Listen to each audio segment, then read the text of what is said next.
Gusto mo ng iba't ibang kulay na variety ng 21J pero hindi ka marunong mag-wrap? Subukan mo po ito. Kumuha ka lamang po ng talbos o kaya po sanga ng iba't ibang kulay ng variety, tapos pagsamasamahin mo po. Ganito po siya. Tapos lagyan mo rin po ng pantali para hindi po sila magkahiwa-hiwalay. Tsaka po lagyan nyo rin po dito sa may dulo ng paglalabasan ng ugat. Tsaka po natin itanim dito. Siksikin ang lupa.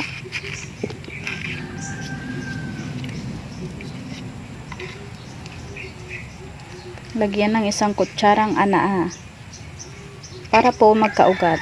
Nakakatulong pong magpaugat yung anaa. Tsaka po natin babalutin ng plastic.